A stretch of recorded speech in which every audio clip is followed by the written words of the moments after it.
Today we're talking with Shriya Rangarajan, most postdoctoral researcher with the Organic Agriculture Institute, about pressing concerns within the growing California organic agriculture industry and maybe how these will be addressed in the future. Shriya, welcome to the show. Hi, Taylor. Thank you for having me here. Yeah, it's good to have you here today. So, Shriya, tell me, what are some of the top challenges that are currently being faced by some of these fully certified organic growers in California? What do they have to deal with? In terms of top challenges faced by organic growers, we've heard about a wide range of challenges, both production and non-production. In terms of production challenges, the most frequent was weed management and the cost associated with managing them. Because in the absence of either an agronomic solution or market inputs to manage them, most growers have to resort to hiring labor to manually manage them. So then it's the cost of that labor also. Um, Pests are also a problem throughout the state, but this varies by commodity, it varies by region, and intensity. So although there are, a handful of growers who will report entire fields getting wiped out, uh, many growers actually seem to have managed their pests pretty well with like early monitoring of outbreaks, IPM, use of beneficials. Availability of organic seed in stock is another problem.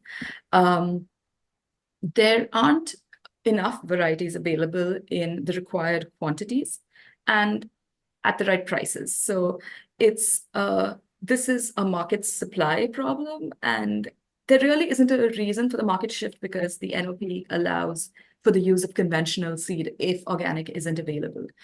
Um, so a lot of growers use conventional seed. Uh, and this is a challenge because in some ways, conventional seed and conventional varieties are developed to be used under conventional conditions. So when they transfer it to organic conditions, there are um, issues associated with them. Water is always a concern. Um, it's California, right? So water is always a problem, but it's not really specific to the organic sector. Um, In terms of non-production challenges, the big one is meeting certification requirements, the cost and the paperwork. It's tedious, time-consuming, and a little confusing, expensive for a lot of smaller operations too. And all of this while recognizing that, certification and the NOP brings a lot of value, that it's necessary because essentially the system helps maintain organic integrity, and that's sort of very critical to organic produce. So people recognize the benefits, but they also sort of struggle with just the process. And so, these challenges with production, they can differ depending on a grower's actual organic status.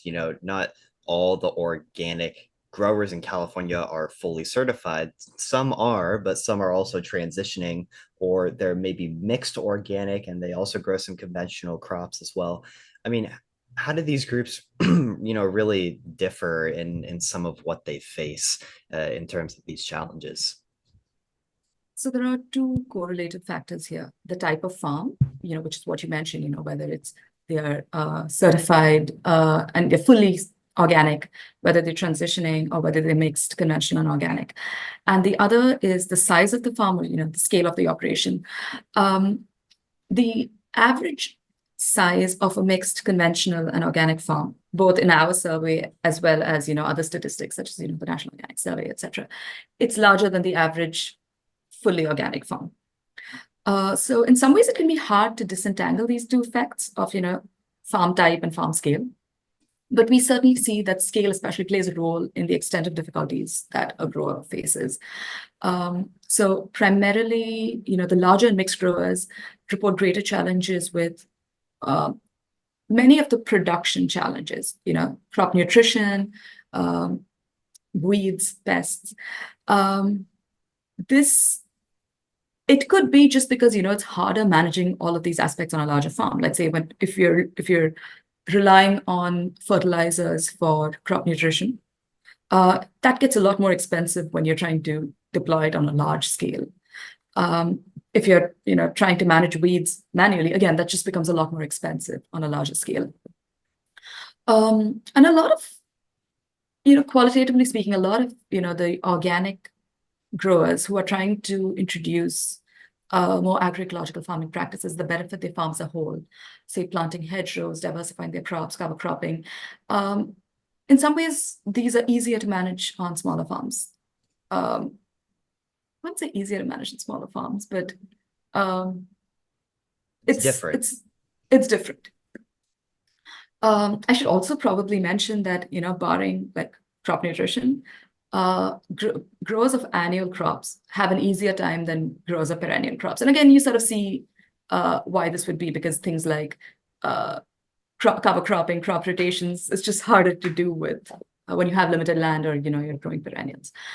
Transitioning growers, we haven't surveyed a whole bunch of transitioning growers. So, I'm going to be upfront about the fact that this is a pretty small sample size. But some of the main challenges are, well, just the costs associated with transitioning, overcoming the loss of income, the loss of yield associated with the process of transitioning. So I guess risk management, risk mitigation is a part of it. Accessing technical information and advisory services, especially for newer growers. So when I say transitioning, I don't mean growers who have land under transition. So there are a lot of organic growers who are sort of expanding their organic acreage, or the mixed conventional organic growers who might be converting more of their land to organic. So they already have experience. They've already been in this sector for a while, so they know what to do. I don't mean those people, or they have the land to manage risk. I mean people who are sort of freshly transitioning into organic. I think their main problems are, loss of income, finding markets, because the organic sector is much smaller. So finding the right buyers, just sort of tapping into that network can be harder. Accessing technical information and advisory services is also a big one. Again, some of these technical advisory networks, they're very grower dependent. There's a lot of grower to grower connections. So if you're not a part of the network, you can be sort of, I guess, almost designed out of it.